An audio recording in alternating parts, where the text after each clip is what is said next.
Good day, everyone. I hope everyone's doing well. A more serious show today because as much as I think about what's going on today with the Chauvin verdict of the 22 years or some nonsense like that, you will not see an appeasement to the woke left by any stretch of the imagination. Hey, Tom. So this topic that I'm approaching today, or breaching today, I had been tackling for some time with this critical race theory and who pushes it. The problem we'll see here is this is not a liberal white only agenda. This is a massively big deal to the black supremacists, the woke black, the pro-black agenda. We're talking about the polar opposite in terms of the other side of the field, but the same mindset of the KKK. Hey, Kathy. What's up, Cheryl? Brenda. And a lot of people are unwilling to say it out loud that the pro-black movement is indeed just the black version of the KKK. The Black Panthers, just a tanned version of the KKK. That's all they are. That's all they ever will be. They serve no greater purpose than the division of mankind. They don't want equality because they don't know what equality is.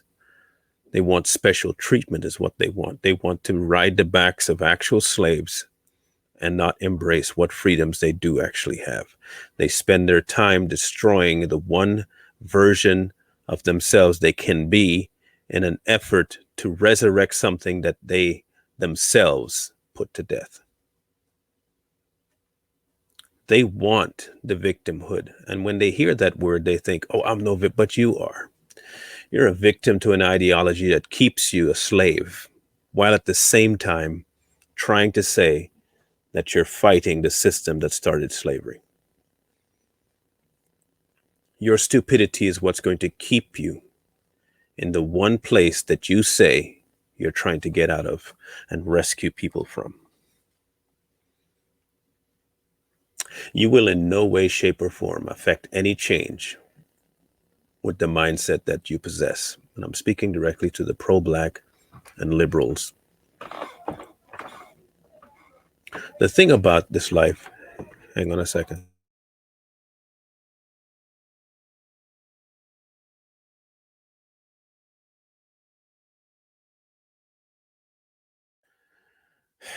Anyway, welcome, Jordan.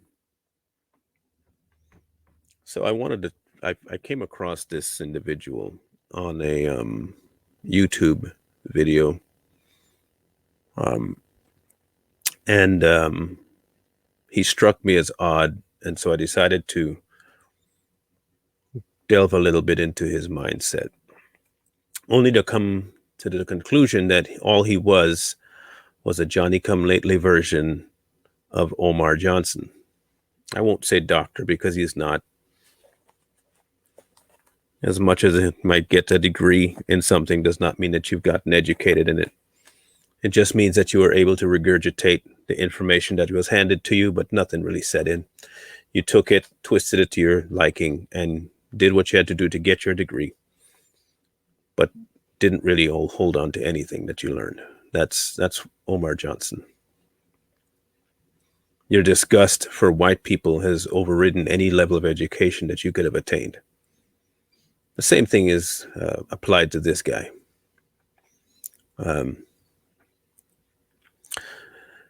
His name is Ibram X. Kendi. And I'm gonna probably go out on a limb and say that that is probably not this Negro's actual name. I'm probably going to tell you right now, that's probably not his real name. The problem with people like this guy is that they get notoriety straight off the top. And they run with it. So his real name is Ibram Henry Rogers. So as you can see already, he renames himself to try and embrace more of a black Muslim ideal. Malcolm X, that whole version of the X movement. Because they take it to be, oh, I signed my name as an X when I was a slave, which they never were. And so they want to get rid of it, but they want to embrace it at the same time. Usually when I'm trying to get rid of something, I don't go back to embrace it. I admit that it happened and I run as far away from it as possible. So, but I took the step of getting his book. The book is called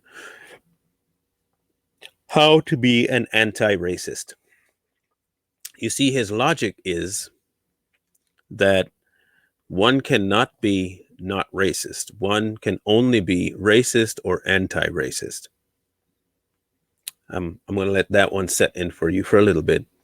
You can't be not racist. You can only be racist or anti-racist.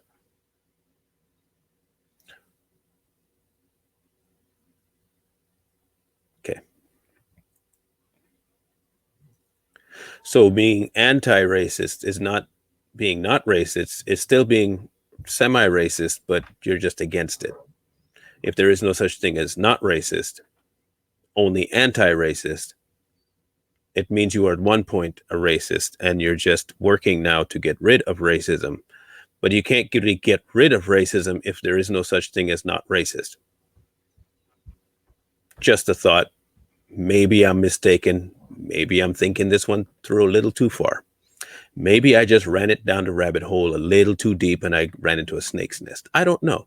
But in my thought process, if there is no such thing as not racist, then what is your goal? To just remain anti-racist? To maintain in your head this vision of something that exists so that there is no counter to it, just an attack on it. Like the counter to hate would be love, but he in essence is saying there is no such thing as love, just anti-hate. You can't really love, you can just not hate and be against hate.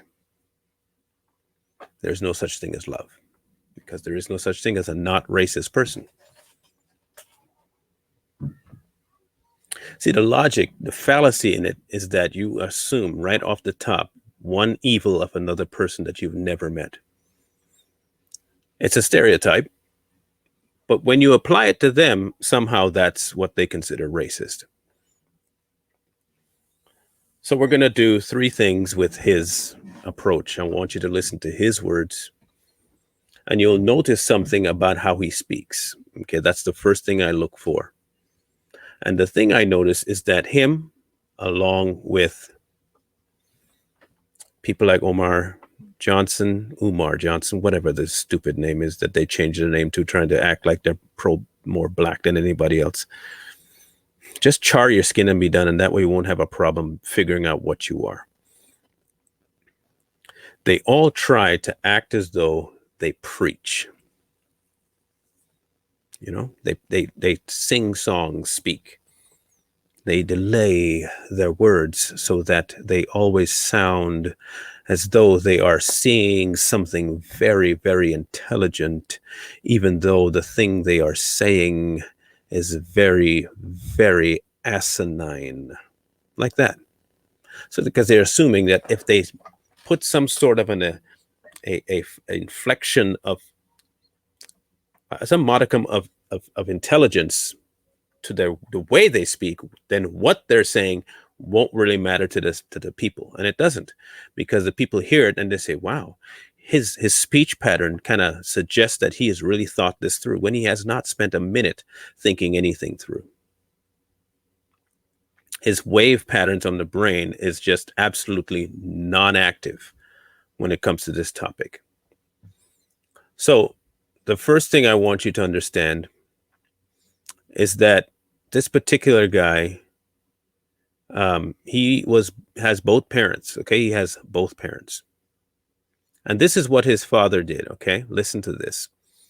So he was born in the Jamaican neighborhood in New York, in Queens, and his parents were Carol Rogers, a former business analyst for healthcare, and Larry Rogers, a tax accountant, and then a hospital chaplain. Okay, well-to-do. He went to a private Christian school in Queens from the 3rd to the 8th grade. Then he moved to Virginia, attended Stonewall Jackson High, and then he graduated in 2000. In high school, he graduated in 2000. So now you have this person's background, okay? Not necessarily a person you can say that grew up in squalor, no poverty, privileged, had an education, not held back in any shape, way, form, or fashion, but spends the rest of his life speaking about being held back. We're going to listen to his book a little bit first, and then I'll have you see and hear him directly. So this will be on my phone, and I'm going to put it to the mic so you can hear. All right, here we go. Let me get this going. I didn't show up with a white collar under a dark suit and matching dark tie like most of my competitors. I sported a racy golden brown blazer with a slick black shirt and bright color streaked tie underneath. He is speaking about a orator's event that he went to in where he lived in Virginia, a Martin Luther King orator's event where he was competing. So this is what he showed up in. And so from here on, you have the context of him at an event to compete. The hem of my baggy black sacks crested over my creamy boots. I'd already failed the test of respectability before I opened my mouth, but my parents, Carol and Larry, were all smiles nonetheless. They couldn't remember the last time they saw me wearing a tie and blazer, however loud and crazy. But it wasn't just my clothes that didn't fit the scene. My competitors were academic prodigies. I wasn't. I carried a GPA lower than 3.0.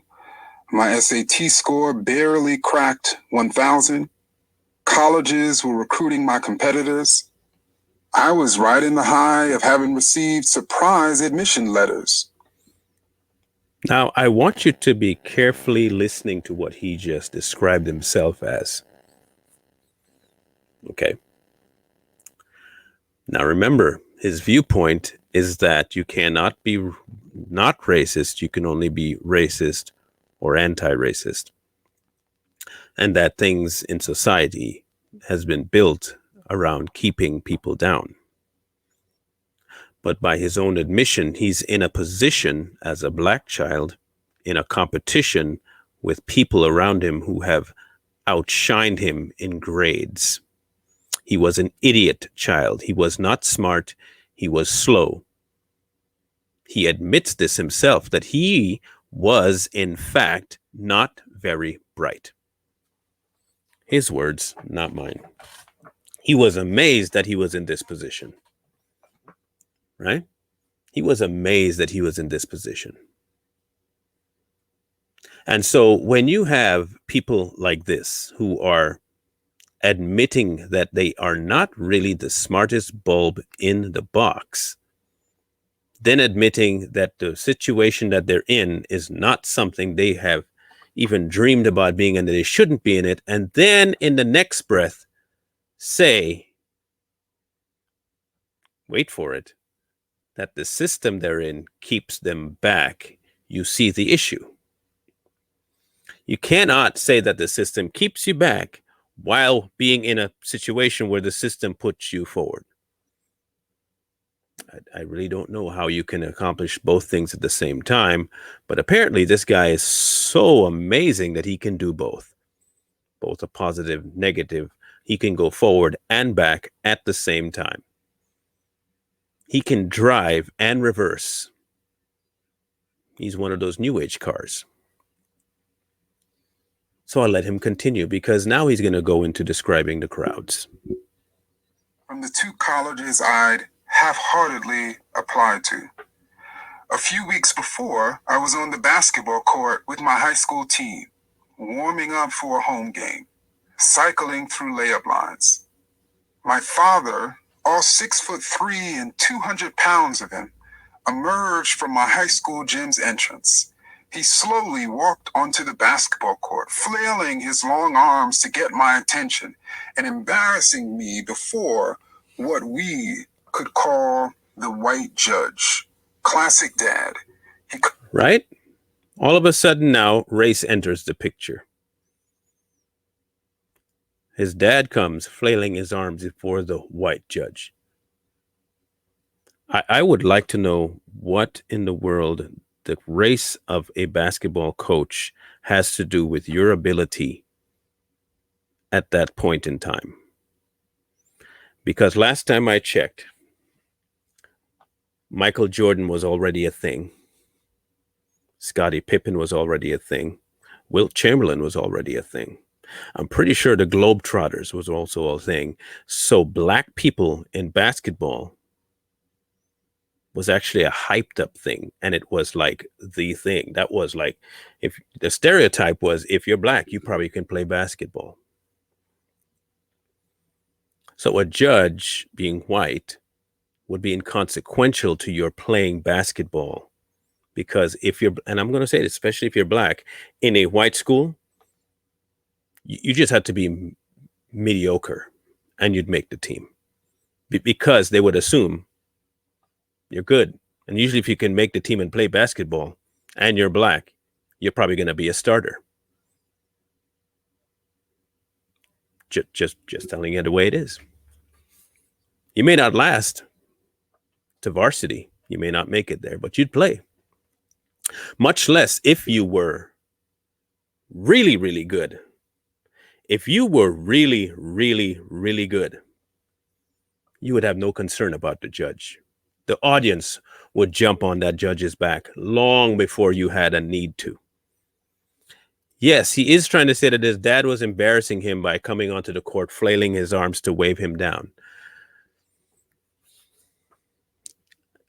And then okay, I'll let him, like I said, I'm gonna let him see what he's got to say. Okay. Couldn't care less what judgmental white people thought about him. He rarely, if ever, put on a happy mask, faked a calmer voice, hid his opinion, or avoided making a scene. I loved and hated my father for living on his own terms in a world that usually denies black people their own terms. It was the sort of defiance that could have gotten him lynched by a mob in a different time and place, or lynched by men in badges today. I jogged over to him before he could flail his way right into our layup lines. Weirdly giddy, he handed me a brown manila envelope. This came for you today. He motioned me to open the envelope right there at half court as the white students and teachers looked on. Okay. So I want to parse apart some things here. Brenda, I'm in Washington State.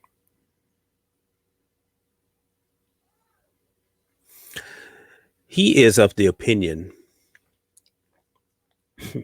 that police today lynch black folks.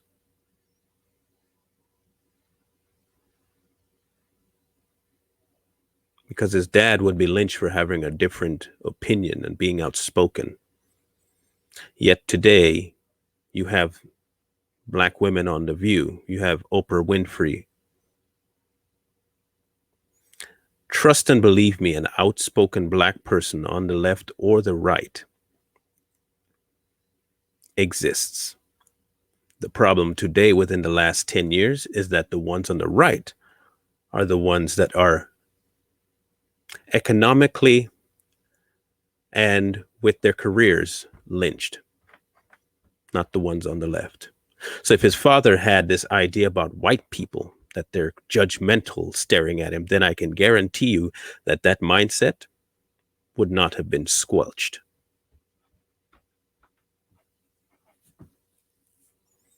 But police would have lynched his father for being outspoken.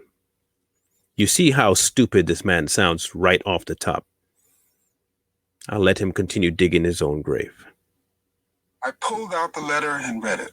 I had been admitted to Hampton University in Southern Virginia. So he got admitted to a college.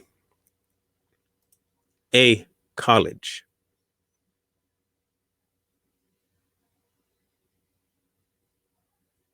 So wait. If you're being held back by crazy white people, what got you admitted into the school if you were such a horrible student?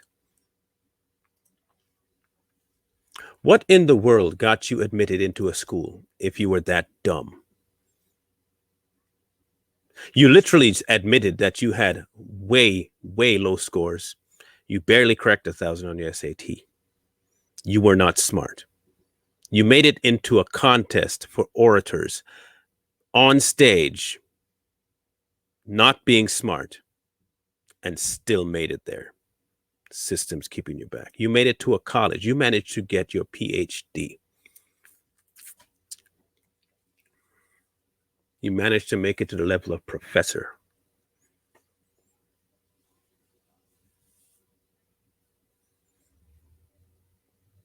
But don't tell me you're a one-off.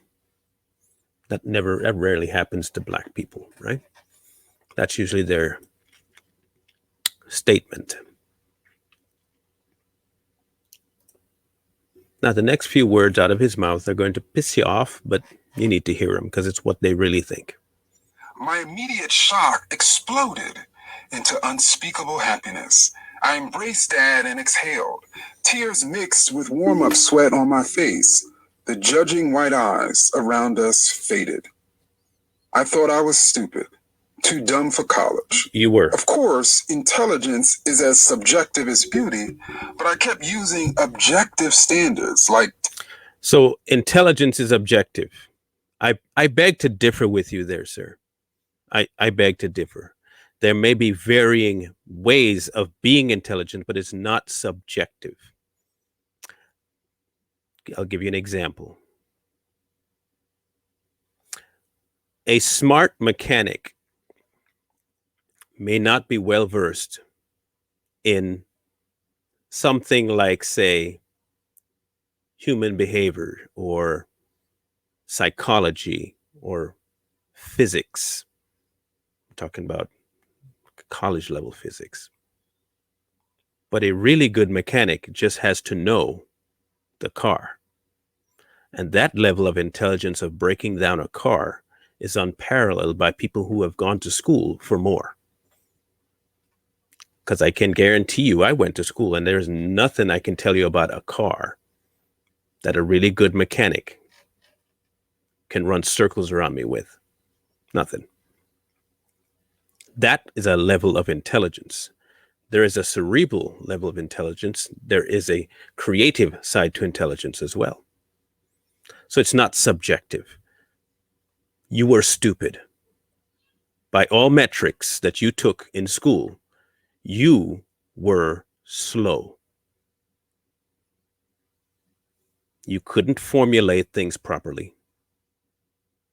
You could not take tests right. You could not bring back information to the forefront. I would be surprised if when you made it through college, that you made it through college fairly and not just because you were black. Your admission that you were dumb, not mine.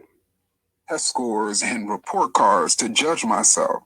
No wonder I sent out only 2 college applications, one to Hampton and the other to the institution I ended up attending, Florida A&M University. Fewer applications meant less rejection. And So hold on.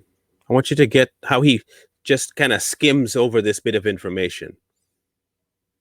And I want you to be sure how he does this in order to further his narrative. Remember, this story is telling you that he got accepted by one school.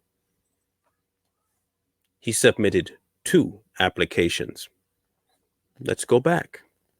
Faded. Listen. I thought I was stupid. You are. Too dumb for college. Listen. Of course, intelligence is as subjective as beauty, but I kept using objective standards like test scores and report cards to judge myself. No wonder I sent out only 2 college applications, one to Hampton and the other to the institution I ended up attending, Florida A&M University. Fewer applications meant less rejection. So, if you remember earlier in his statement, he's now telling you that he applied to 2 places. 2. But only mentions Hampton as the one sending him a letter. He didn't mention the Florida school getting him sent an invitation to come to school there. He is deliberately leaving out this one important thing, because if you say it, you cannot show victimhood anymore. He didn't say both applications to the places I sent out, I got approved to attend. He didn't say that. He's trying to show you.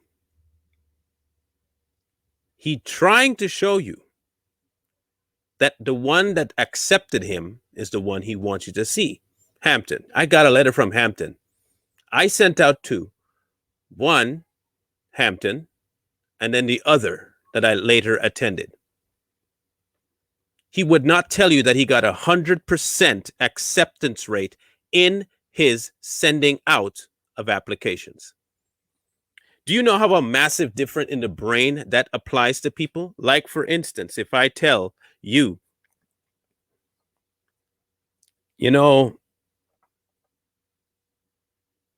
I won the lotto in Florida State, but then I had a lot of money from another thing I did in Washington State. I don't tell you what the thing in Washington State is when it's exactly the same thing that I did in Florida State, because I won the lottery. I'm leaving out some key informational pieces intentionally.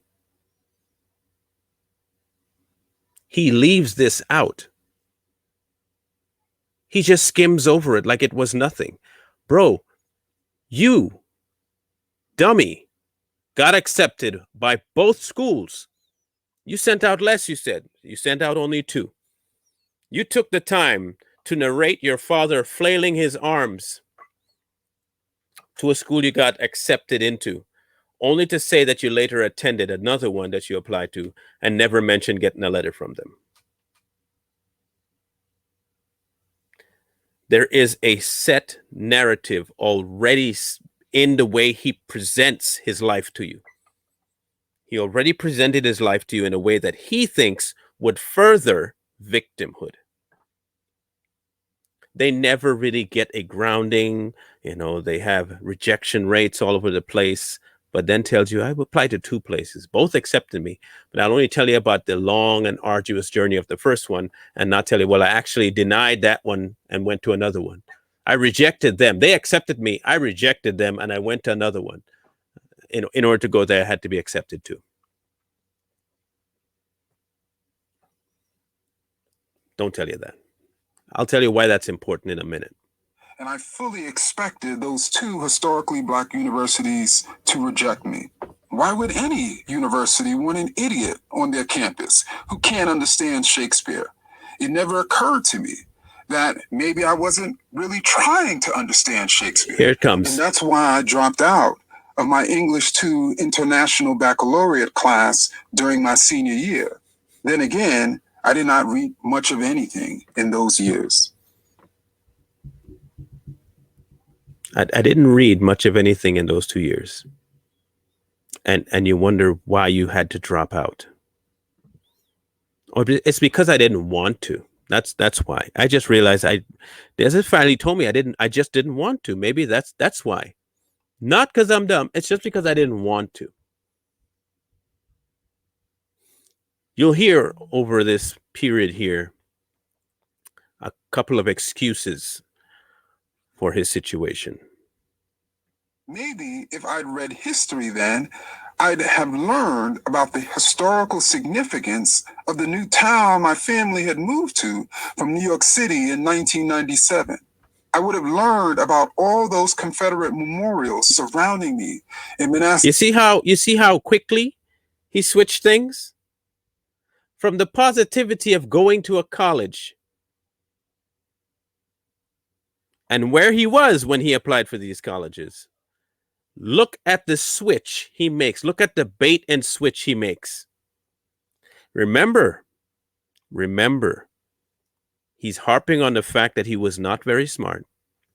Then he says he got accepted into the school. Then he sloughs over the fact that the one he went to is not the one, and they're both historically black. And instantaneously after he mentions, bow, the black thing, what does he go into? Right after he says these were historically black colleges. Watch. Virginia, like Robert E. Lee's Dead Army, I would have learned why so many tourists trek to Manassas National Battlefield Park to relive the glory of the Confederate victories at the battles of Bull Run during the Civil War. It was there that General Thomas J. Jackson acquired his nickname Stonewall for his stubborn defense of the Confederacy. Northern Virginians kept the Stonewall intact after all these years. Did anyone notice the irony that at this Martin Luther King Jr. oratorical contest, my free black life represented Stonewall Jackson High School? Okay. Do you see the place he's coming from? He is saying that does no one realize the irony? Do you not realize the irony, young man? That even though you're black at Stonewall Jackson High School, that you have made it onto the stage? You don't see the irony of this at all. But in your mind, the irony is that you're a black kid attending this during a Martin Luther King oratory contest. The mere fact that they're having the Martin Luther King oratory contest at Stonewall Jackson School should tell you something about what those people there really believe. They have no linkage to racism and the Confederacy outside of the remembering that it happened. Otherwise, they would not have anything to do with your free black behind or the contest named after a black freedom fighter. But in his mind, the irony is that he's black in this school at this event with the name it has. You see how priorities get misplaced and how when you have a narrative to drive, you will find every opportunity you can to solidify it in people's minds, which is what he's doing. I'll let him continue. The delightful event organizers from Delta Sigma Theta sorority, the proud dignitaries, and the competitors were all seated on the pulpit. The group was way too large to say we were seated in the pulpit. The audience sat in rows that curved around the long arched pulpit, giving room for speakers to pace to the far sides of the chapel while delivering their talks. 5 stairs also allowed us to descend into the crowd if we wanted. The middle schoolers had given their surprisingly mature speeches. The exhilarating children's choir had sung behind us. The audience sat back down and went silent in anticipation of the 3 high school orators. I went first, finally approaching the climax of an experience that had already changed my life. Now, he is going to tell you why people like me push racist narratives and thought process and ideals. He's going to tell you what racist narrative is and what a racist ideal is, okay? Listen carefully to what a racist idea is. From winning my high school competition months before to winning best before the judges at a countywide competition you won. weeks before, I felt a special rainstorm of academic confidence. If I came out of the experience dripping with confidence for college, then I'd enter from a high school drought. Even now, I wonder if it was my poor sense of self that first generated my poor sense of my people. Or was it my poor sense of my people that inflamed a poor sense of myself? Like the famous question about the chicken and the egg, the answer is less important than the cycle it describes.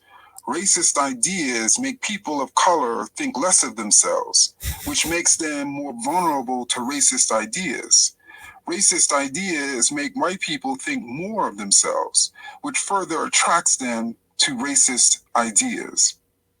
I thought I was a subpar student and was bombarded by messages from Black people, white people, the media, that told me that the reason was rooted in my race, which made me more discouraged and less motivated as a student.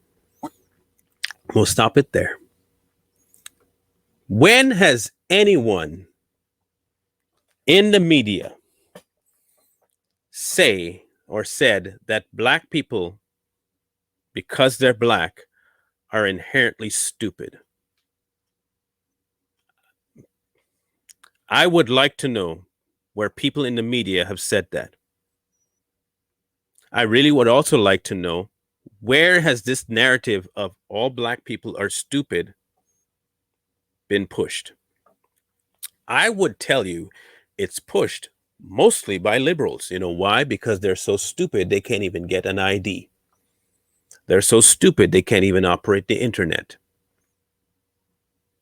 But people on my side of the field were the racist ones. If you notice, what he's trying to compare is the acceptance of free thinking is a racist ideal. You have to embrace your people, and you have to start thinking with your people in order to become a person that has self-worth, because your self-worth is directly linked to your people. If you don't value your people, then you can't have self-worth, and on and on and on.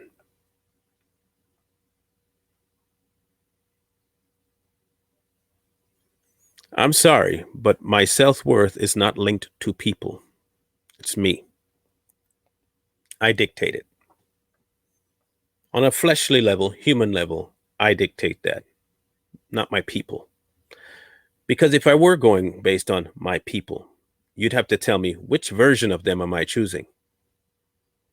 The version that allows themselves to join gangs and be absolutely brain dead and damaged when they actually do stupid stuff?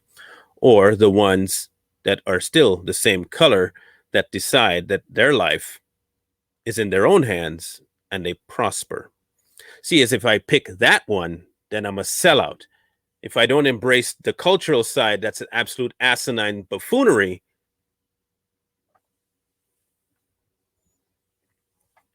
Therein lies his issue. His focus is off, way off. He puts his self-worth in others to get it for him, not in himself to get it for himself. That's not self-worth. That's finding your worth in something else. It's no different. And I'll take myself as an example. For years, my self-worth was wrapped up in what I could do. If I can work, and if I can bring money in. And since I got injured, my self-worth took a tank, because it was not based on me. It was based on what I could do. And once what I could do went away, my self-worth started to tank.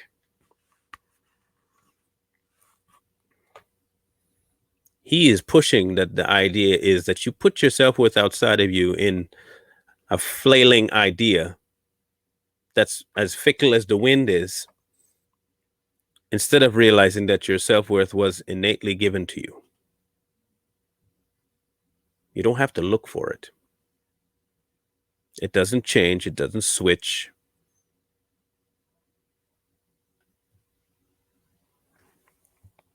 Of course, I'm talking from a different point of view than just a worldly point of view, which is why I can say that your self-worth is not for you to decide.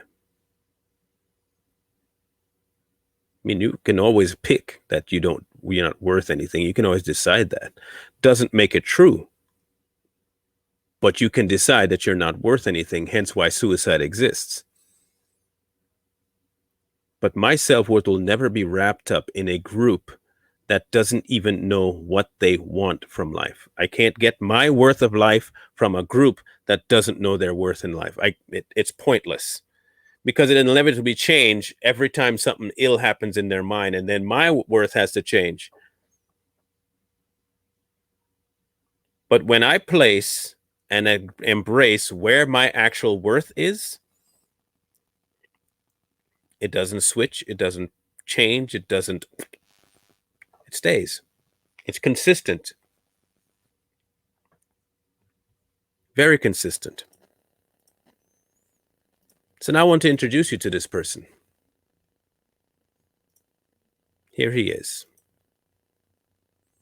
This is Ibram X. Kendi. He says he's a historian. I don't know what dimension he did his history lessons in, but I think he's trying to rewrite history with an emotional flair. That's just me. But then again, I'm a racist because I keep saying that I'm not racist, because there is no such thing as a not racist. That's only anti-racist. So I'm gonna let him say it in his own words, in case the voice you heard on the recording was not him.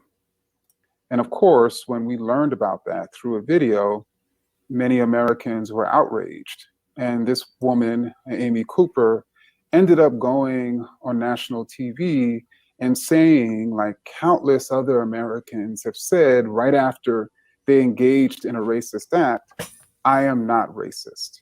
And I say countless Americans because when you really think about the history of Americans expressing racist ideas, supporting racist policies, you're really talking about a history of people who have claimed they're not racist, because everyone claims that they're not racist, whether we're talking about the Amy Coopers of the world, whether we're talking about Donald Trump, who right after he said that majority Black Baltimore is a rat and rodent-infested mess that no human being would want to live in. And he did not say the majority Black Baltimore. That's his little addition, like I said, in order to curb a narrative. All Donald Trump mentioned was Baltimore. Never said all Black Baltimore or majority Black Baltimore. Never mentioned the word black. Baltimore is indeed a rat-infested hellhole. That you don't have to like it. It's just the truth. There's enough video out there to last you a lifetime of streets, of dilapidated buildings, of infestation, of feces, of homelessness. Enough to last you a lifetime in Baltimore. He wasn't lying, but he never mentioned a race. Not once. But like I say, this is how they sneak that thought into your head to link a statement with race. They want you to, in your brain, hear one thing negative, and then on the flip side, they'll slap on this tag of race on it. So now you equate the statement to mean a racial undertone. He just did it. To your face, he lied. He was challenged as being racist. He said, actually, I'm the least racist person anywhere in the world. And so really the heartbeat of And he did not say anywhere in the world, in this room is what he said. I can't see the entire room because it's so dark, but I would assume I'm the least racist person in this room. Another lie. Small is what you would say. Tiny, not it's insignificant. Oh, but context matters because of what he's going to say next. Because he has to set this up. He has to tee that ball up so that when he hits it, you're going to watch it fly and believe that it went for a home run when all it did is just dribble off that tee. racism itself has always been denial, and the sound of that heartbeat has always been, I'm not racist. And so what I'm trying to do with my work is to really get Americans to eliminate the concept of not racist from their vocabulary and realize we're either being racist or anti-racist. We're either expressing ideas that suggest certain racial groups are better or worse than others, superior or inferior than others. We're either being racist or we're being anti-racist. We're expressing expressing notions that the racial groups are equals, despite any cultural and ethnic differences. We're either supporting policies that are leading to racial inequities and injustice, like we saw in Louisville, where Breonna Taylor was murdered, or we're supporting policies and pushing policies that are leading to justice and equity for all. And so, in his world, he's admitting that there is a massive crime issue in Black communities. He just said it about the Breonna. He's admitting it, that there is a massive crime issue.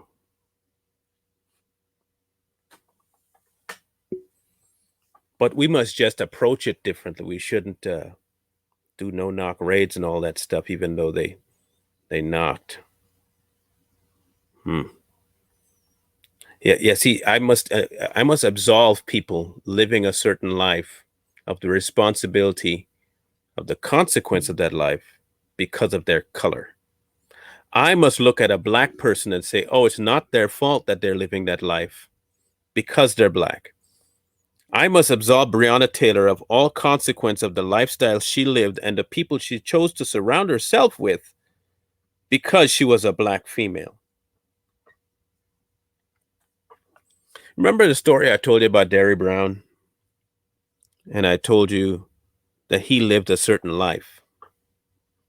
If I stayed around Derry Brown, whether or not I lived the same life, if I even hung out with him more, did things with him, was in his circle, I would be setting myself up for the same fate because I'm putting myself in that position. There's a reason why your parents will tell you, don't be stupid and hang out with dumb people. Breonna Taylor was not a smart individual. Life-wise, not a very wise person. You had a job as an EMT. The last thing you should be hooking up with are drug dealers. Intelligence alone should tell you, you know what, this is counterproductive to what I really am trying to accomplish in life. An EMT, life-saving. A drug dealer, life-taking. The two shall never meet to coexist. She literally chose to hold money, hang out with, and date drug dealers, peddlers.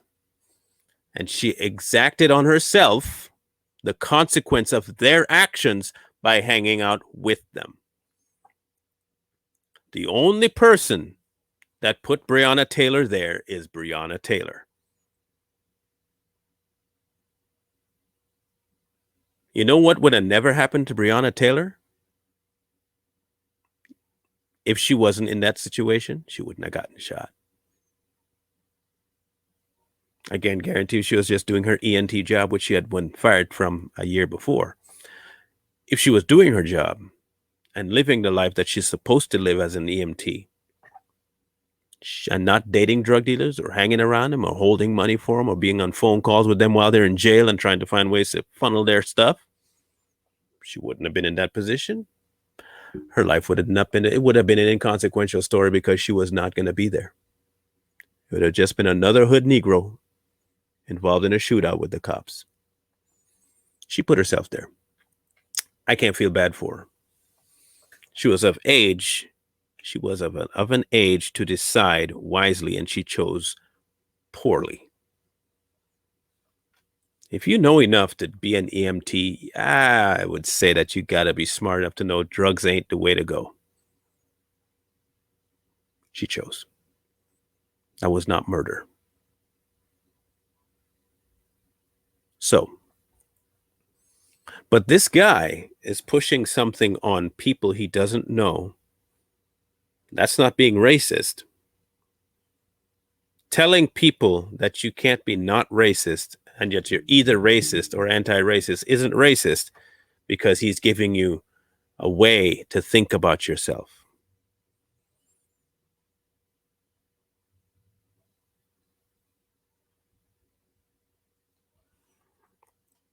So people who refuse to even acknowledge race, let it have nothing to do with them. People who legitimately just watch somebody and say, that's Frank, and watch somebody else that says, that's Jake, and not even concern themselves about the color of that person's skin. By nature, because they're not anti-racist, they're racist. Because they're not actively being anti-racists, those people, by nature, are racist.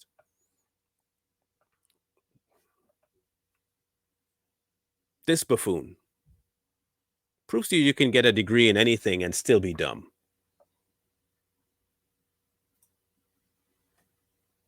I won't insult your intelligence by playing more of his voice. You see, the problem is this. The more we absolve people of personal responsibility, the bigger avenues we leave open to absolve them of all responsibility. If I don't take into considerations the consequence of my actions, I will perpetually make stupid choices. Especially if I have a string of time going on where none of the consequences happen outright. Even though I can witness it going on. You know what? If you say, oh, that will never happen to me. I've said that to my mom countless times. That won't happen to me. I'm different. It won't happen to me. Don't go running outside without your shoes. You're going to get something stuck in your foot. Oh, that won't happen to me. And then I make the dumb decision of going outside without my shoes, and then I get something stuck in my foot. And the first thing I blame is the thing that went into my foot. The stupid thing is in my way. No, bro. You forgot to take the precautions and you paid the price. You don't want to wear protection during sex. You run the risk of getting an STD. When you get the STD, you cannot blame the female you slept with. Even if she knew she had an STD, even if she knew and she didn't tell you, you still chose to not wear protection. It was also your decision to ask. You didn't want to ask that either. You could have demanded a test. You didn't do that either. You can't blame her. She didn't want to take the test. Yeah, we ain't sleeping together. We ain't taking that step. You see the trend of thought that you have to take in order to make a decision? You have to run things into the ground to know whether or not the thing you're going to do will result in something good or ill. The instant you don't do that, you cannot complain and blame someone else. The cops ain't just shooting you randomly because you're driving down the street.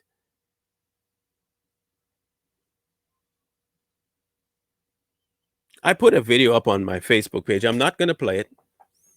It's on Rumble. And it's not making media attention because there's too much proof to the contrary of their narrative. There's this man in a house. The cops show up. Police. He comes to the door. Hey, police, and opens fire, kills the first cop by the door. Pow, pow, pow, in the face, dead. His partner's on the street, calls it in, says your partner's down.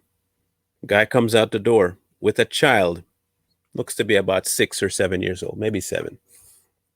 Has the kid in a headlock and he has a gun and he's strangling the child. A black man strangling his black son. The cop, who is white, I want to make sure I join the ranks of people who mention race for everything, like this fool. The cop, who is white,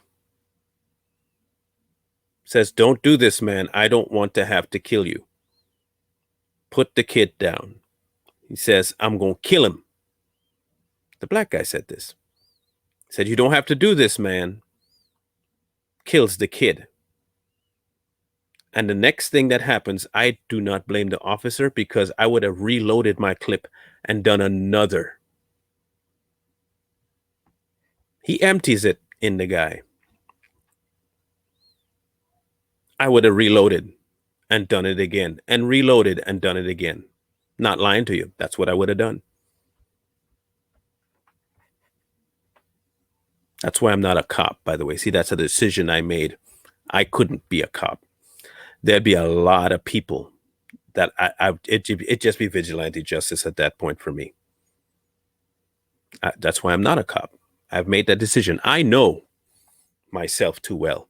I could be Batman, but even as Batman, I'd be the old school Batman, like the Batman from the 60s to the 80s, the one that would kill people, the original Batman, the dark Batman, that'd be me. Find you doing something stupid, take you out, just like that. So maybe I'd be the Punisher, but Punisher, you know. But situations like that, they won't put forward because they don't want you to know that this kind of, and I've talked to black cops, one very specific one that lives in Miami-Dade, okay? In that county. He has been a cop for the last 10, 15 years. And he says the majority of calls he gets are for black issues because black people are doing crazy things to black people. He rarely has to go to anything that has to do with white people, even in the white neighborhoods. And it hurts him because his people are making poor decisions every day, and he can't do anything to solve it because they refuse to listen.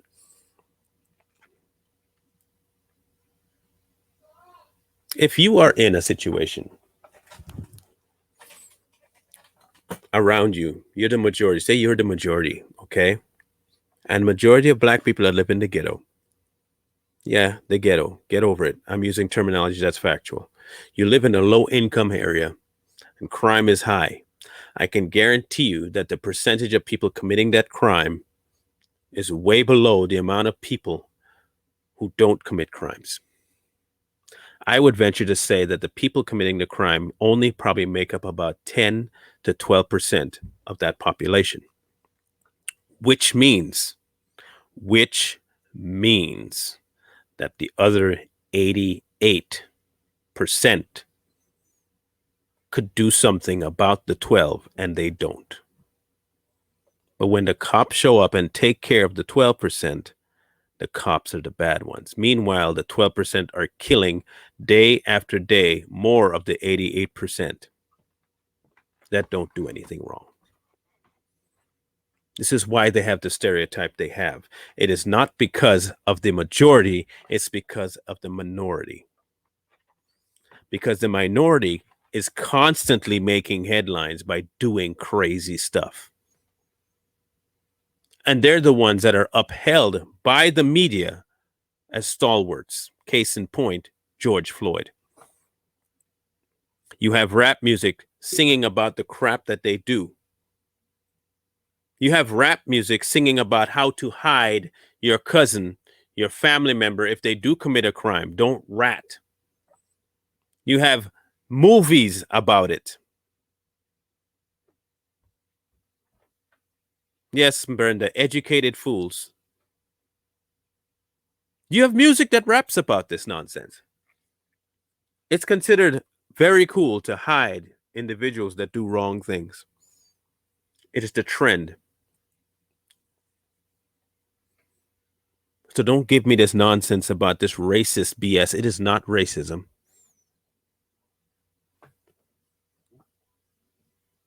It is not racism.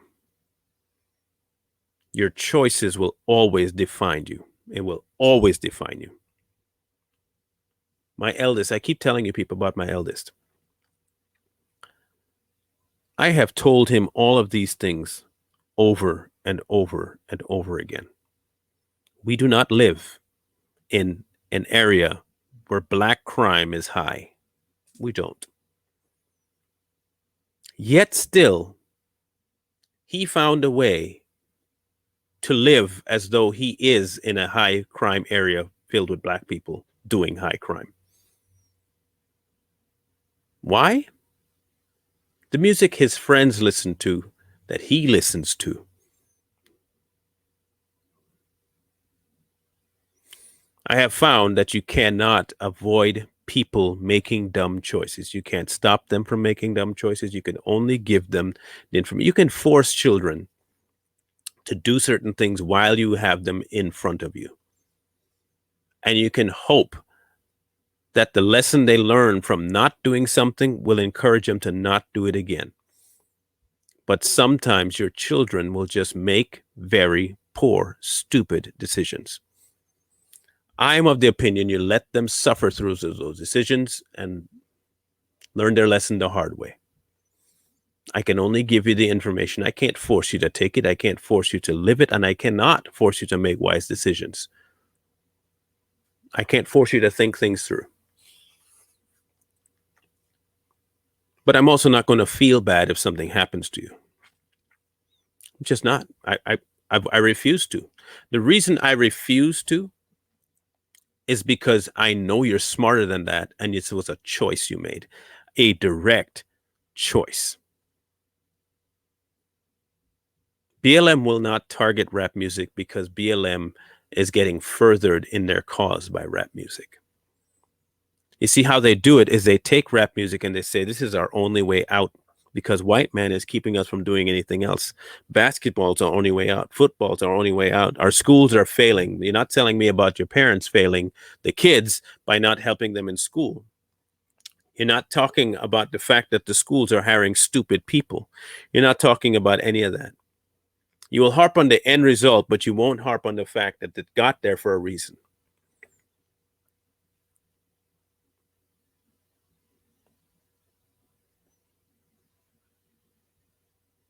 I am not in the business of forcing people to think. I will give you the information and you can make your decision. However, if I can clearly see that the decision you make is a stupid one, you can be rest assured I will tell you that was a stupid decision and you are dumber for having made it. Not going to change what you did. I'm going to call you out on it. You made the choice. This has nothing to do with race. White people are not randomly going around killing black people. Black people are randomly going around killing black people. You know how I know this is true? I'll tell you how I know this is true. They had an entire website dedicated to black people doing absolute idiot stuff.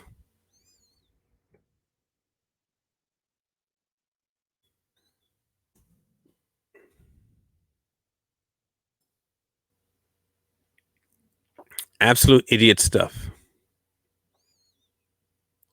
You want to see what the culture is? I'm going to show you what the culture is. Now remember, black people have the choice. There's an entire website dedicated to things that you do. This is the website that they've had dedicated to everything they do. Rap music, demons, sweep, killing, fighting, sex, drugs, sports, sex, road rage, fighting, sex, fighting, rap music, drugs, money, sex, sex again, right? World star hip hop. You want to know what is influencing the kids, the adults? Fame on this level. Stupidity wins every time. People making poor choices, not racism. White people didn't make Negroes do that dumb website. Didn't make you pull out your phone to record it. Didn't make you pull out your phone to tell people, hey, record me doing this. White people didn't do that. Here's how I also know.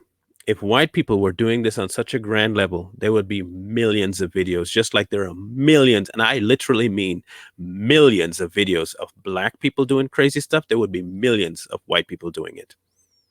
Conversely, you would hardly see any of black people doing stuff.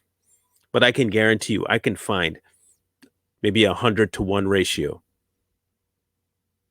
of black people killing black people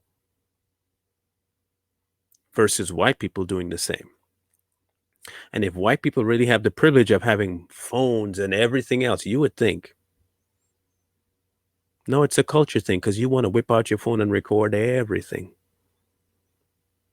If it's so pervasive, even black people with phones should be able to see white people doing this stuff and record it. It's not there. It's not there. Do not believe this nonsense, people. Don't. People like this guy and Umar Johnson and Tariq Nasheed, they push this racist thing all day long in order to keep black people subservient. They make money. Al Sharpton, they make money off of stupid Negroes, and stupid Negroes continue to give them money. They make money off of these ridiculous and brain dead liberals, and they will continue to make money off of them. He grew up with a father and a mother in the house and still doesn't see the reason that he could still make it out. Family intact, maybe. He never mentions going to drugs. Small detail, though. No, but judgmental white people around him was a massive factor in his life. The inequality he suffered in a private school made him realize that whites were the problem. The message that he made it onto a stage where he did not qualify to be meant that white people around him were judgmental and racist.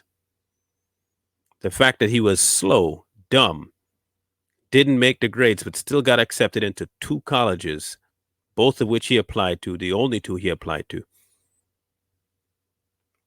The world is keeping him down. Managed to get PhDs and have a best-selling book, but the system's keeping him down. No. Choices. All of it.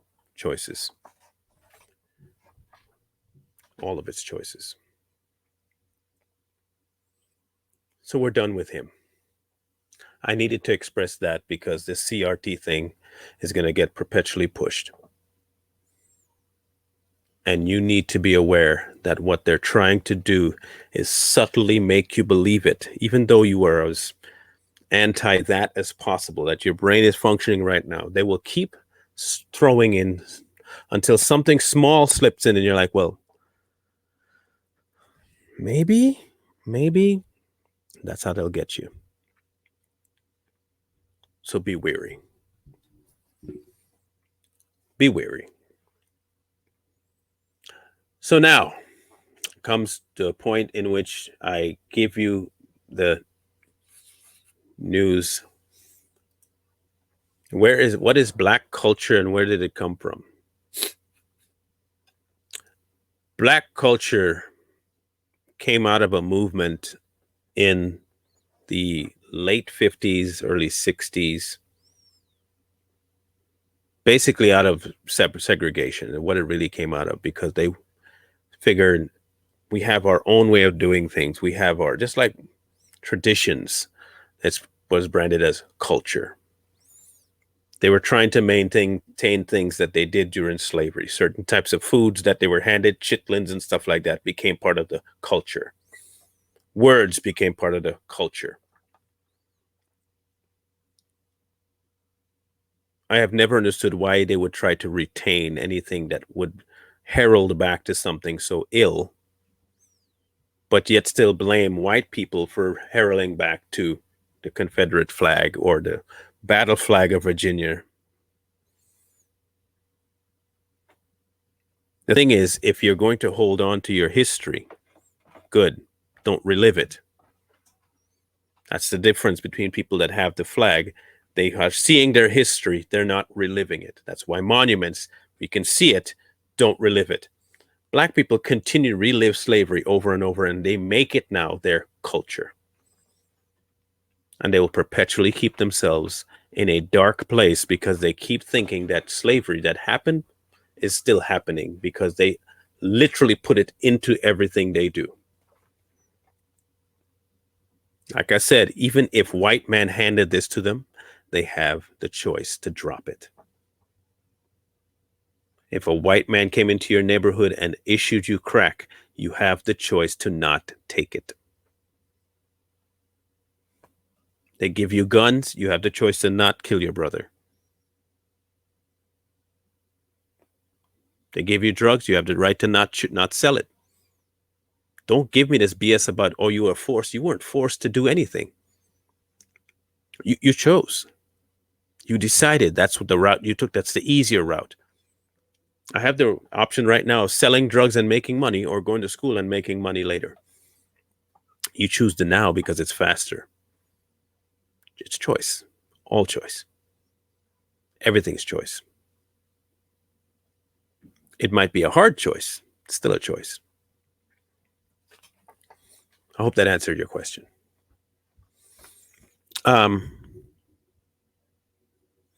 So I have some unfortunate news to give you. Some news that I thought would be coming at a later time than now. But it has escalated, and it is not going to be a later time. I'm going to be stepping away from my program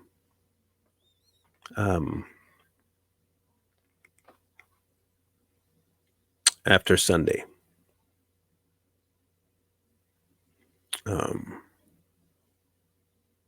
This week was extremely painful.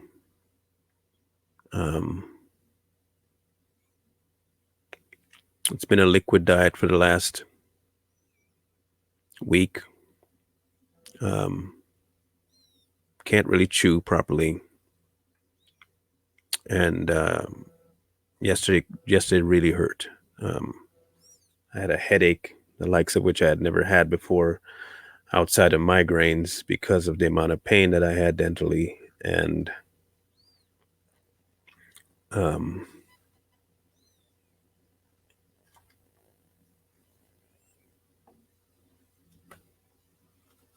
I can't physically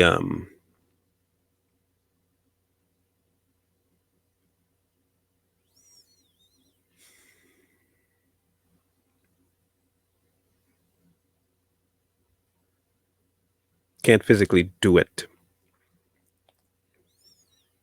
as much as I want to.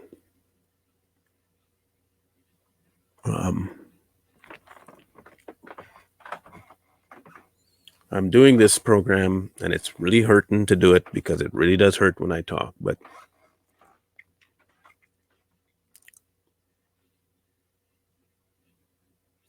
I had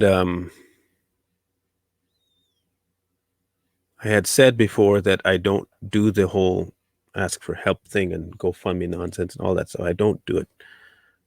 There's a logical reason behind that, just because I know it doesn't take off. People don't see your issues the way you see your issues, and so there's no way to really make known what's going on without them experiencing certain things. So I don't ever put that as an option. So I'm going to have my person that set that up, I'll have them close it down, and you'll be getting your refunds here hopefully soon. If you did contribute, it didn't get very far, but I'll make sure that you get what you put in back. Don't want that getting tied up in something that ain't gonna get that used like that. So I'll be doing one more show on Sunday with Simon. And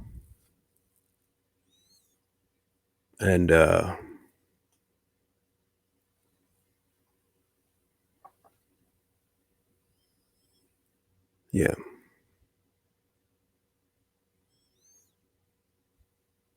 So this was a really good experience for me, though. This also probably means I will not be running for the mayorship here in Wenatchee either. I'm probably going to be shutting down all kinds of communication type deals. Typing, of course, I can do, but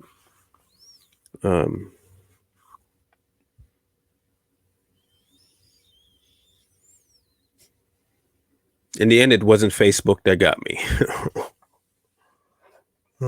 In the end, it wasn't Facebook. I got some advice from someone to tell me that, tell them it's temporary. I would say would be temporary if I didn't know the end result of what's coming down the pike. I can't tell you that it's temporary. I cannot tell you that in all good conscience, tell you that it's temporary.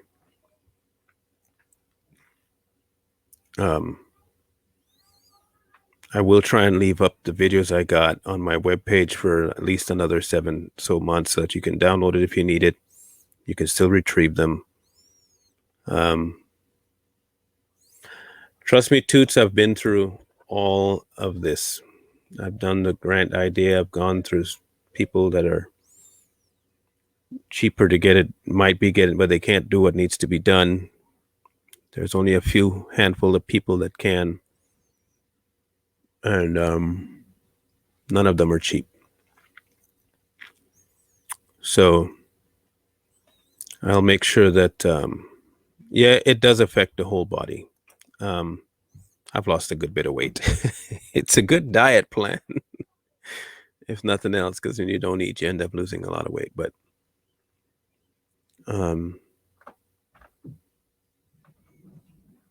like, I sleep a lot more too in the day, just because the pain kind of wears you out. But so just know that this was an amazing, amazing time for me. Never seen myself in this role before. I didn't think about it being something I'd do. But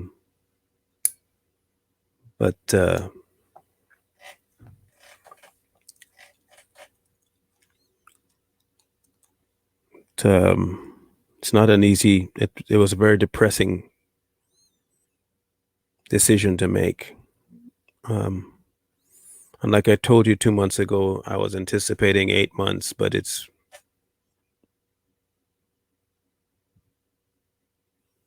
escalating too quickly. Yesterday, it started to affect the right side and the back, and right now you can probably see it.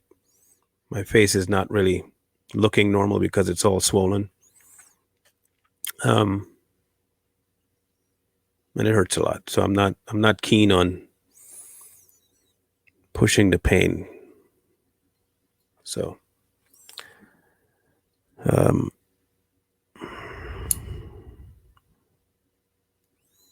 I'll leave my Tell It Like It Is page up for a little longer.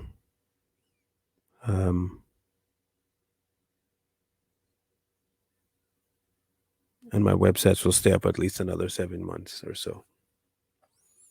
But after that, it's all gonna come down.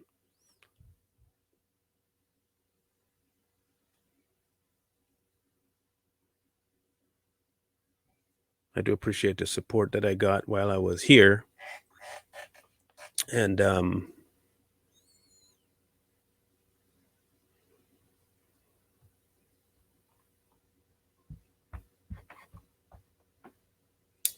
I thought maybe it would be something that went on a little longer, but that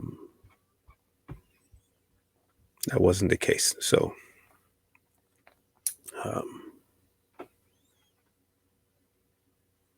it is what it is.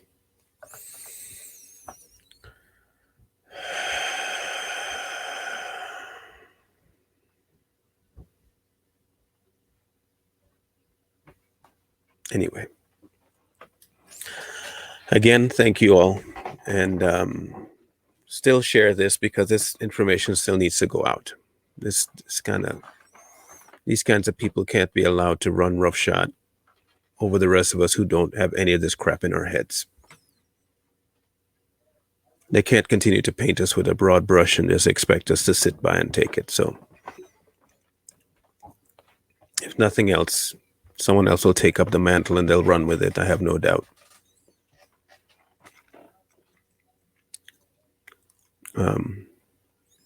I don't feel right leaving the GoFundMe up. I just don't. I think people's money have been tied up long enough there.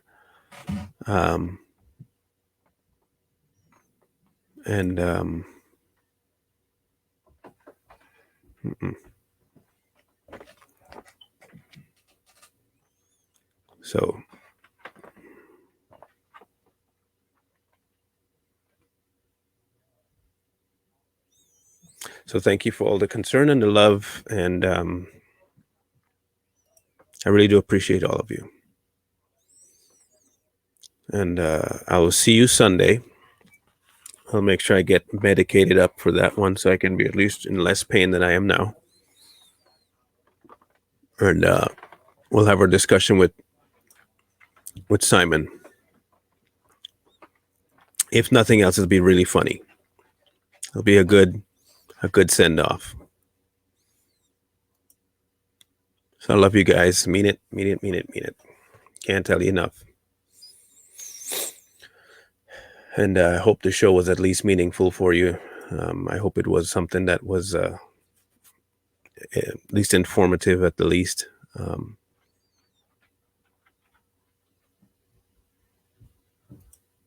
I'll be seeing you around, at least on Sunday. And until then, don't forget that wisdom, and this will always be whether I'm around or not, wisdom calls to you from the street. Please, please, please continue to go find wisdom. Peace.